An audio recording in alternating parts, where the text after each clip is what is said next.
In 1981, Brookfield, Connecticut, became the epicenter of a chilling case that blurred the line between evil and the supernatural. A man named Arne Cheyenne Johnson killed another man, and claimed the devil made him do it.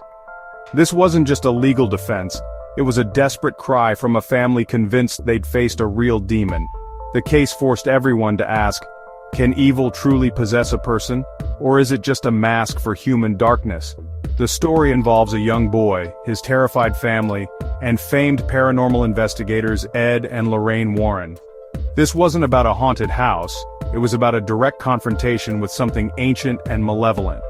The events that unfolded would end in a courtroom, but the questions they raised still haunt us. The legal system deals in facts, but what happens when a crime seems rooted in the unseen? The devil made me do it case collided law and supernatural belief in a way America had never seen. We'll walk you through the evidence, the people, and the terrifying journey that led to murder. Prepare yourself. This is a true story, and it's one of the most disturbing cases ever encountered. It began in the summer of 1980, when the Glatzel family moved into a new home in Brookfield. 11-year-old David Glatzel was the first to sense something was wrong. He described seeing a terrifying old man with black eyes, animal features and hooves, who threatened to take his soul. At first, the family thought it was just a nightmare. But soon, strange things happened. Unexplained noises, objects moving, and David waking up with scratches and bruises. He spoke in guttural voices, recited passages from books he'd never read, and convulsed violently. The entity claimed to be 43 demons. David's body would contort, and he'd lash out with unnatural strength. The family, devout Catholics, believed they were facing a true demonic infestation. They turned to their church for help, desperate to save their son. But the horror was only beginning. The beast had its claws in David, and it wasn't letting go. The family documented everything, hoping someone would believe them. Their faith was tested as David's torment escalated. The Glatzels were out of their depth, and the darkness was growing stronger. They needed help beyond prayers. The church sent priests, but the entity mocked their efforts. The family's last hope, Ed and Lorraine Warren. The Warrens were called in, and the true battle was about to begin. The Glatzels prayed for a miracle, but the nightmare was far from over. The Glatzel home became a battleground.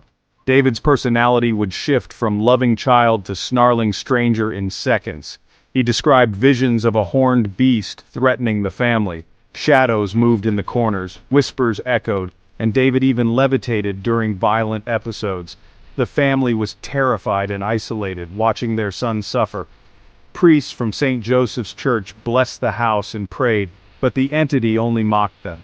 The priests believed this was a genuine case of possession, and recommended the Warrens. Ed and Lorraine Warren, renowned paranormal investigators, were the family's last hope. Ed was a demonologist, Lorraine a clairvoyant.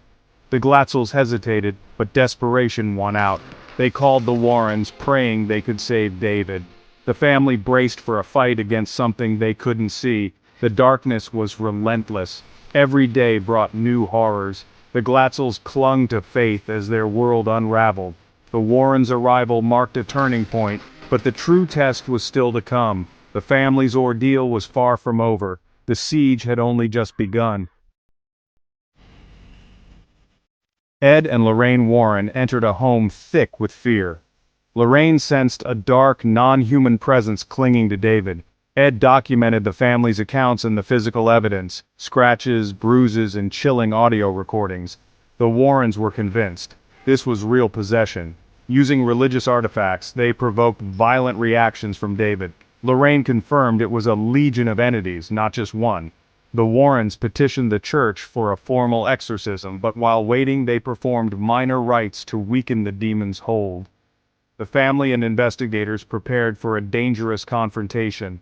The battle for David's soul had begun. The minor exorcisms were violent and terrifying. David thrashed, growled, and spoke in voices not his own. The entity taunted everyone, claiming to be the devil. It revealed secrets, contorted David's body, and filled the room with rage. Arne Johnson, Debbie's boyfriend, witnessed every moment. He was desperate to protect David, feeling helpless as the boy suffered. During a particularly violent exorcism, Arne snapped. He shouted at the demon, "Take me on! Leave the boy alone!" Lorraine Warren later said this was a grave mistake. She claimed she saw the presence leave David and move toward Arne. Ed Warren tried to stop him, but it was too late. Arne had invited the darkness in. The entity accepted. The room fell silent, but the consequences would be devastating. The focus shifted from David to Arne. The family had no idea what they had unleashed. The true horror was just beginning. Evil had found a new host.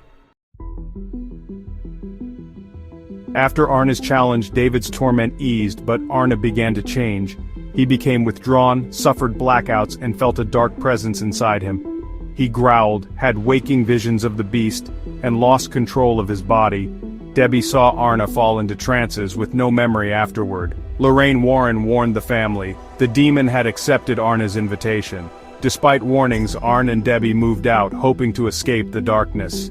They rented an apartment near Debbie's job at a dog kennel, owned by Alan Bono, but the evil wasn't tied to a place. It was tied to Arne. The move changed nothing. Arne's downward spiral continued. The beast within him was waiting. Debbie watched helplessly as Arne slipped further away. The family feared what might happen next. The darkness was patient. It was only a matter of time. The stage was set for tragedy. February 16, 1981. What began as an ordinary day ended in bloodshed.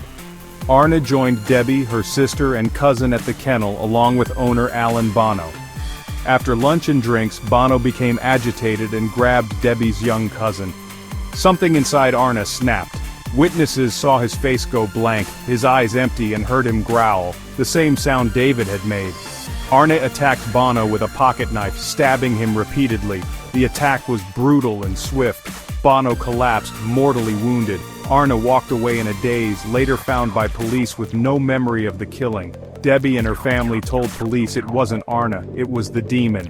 The case became national news. The devil made me do it defense was about to be tested in court. The line between supernatural and criminal blurred.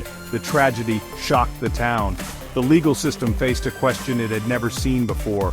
Was Arne a killer, or a victim of possession? The trial would decide his fate. But the truth remained elusive. The darkness had claimed its price. Arne Johnson's trial began in October 1981, captivating the nation. His lawyer planned to argue demonic possession, a first in U.S. legal history. The Warrens provided evidence and testimony, hoping to force the court to confront the supernatural. Media frenzy erupted, the public was divided, but Judge Callahan rejected the possession defense, calling it unprovable and irrelevant. The trial shifted to a conventional self-defense argument. The prosecution's case was strong witnesses, the murder weapon, and motive. On November 24, 1981, Arne was found guilty of first-degree manslaughter. He was sentenced to 20 years in prison. The court ruled the devil was not on trial, a man was. The supernatural was left outside the courtroom. The verdict brought no easy answers. The case became legend.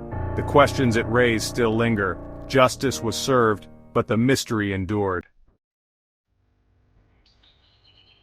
Arne Johnson served 5 years, married Debbie, and tried to move on. The events of 1981 left scars on everyone involved. The Glatzel family fractured. Some claimed the possession was real, others called it a hoax. David's brother Carl accused the Warrens of exploiting the family. Debbie and Arne stood by their story. The case remains one of the most controversial in paranormal and legal history. Was Arne a killer, or a victim of forces beyond understanding? Was David a sick child, or truly possessed? The truth is tangled in testimony, belief, and doubt. The court ruled on facts, but the questions linger in the shadows. Whether you believe or not, the story of Arne Johnson is a chilling reminder of the darkness that can reside within us all.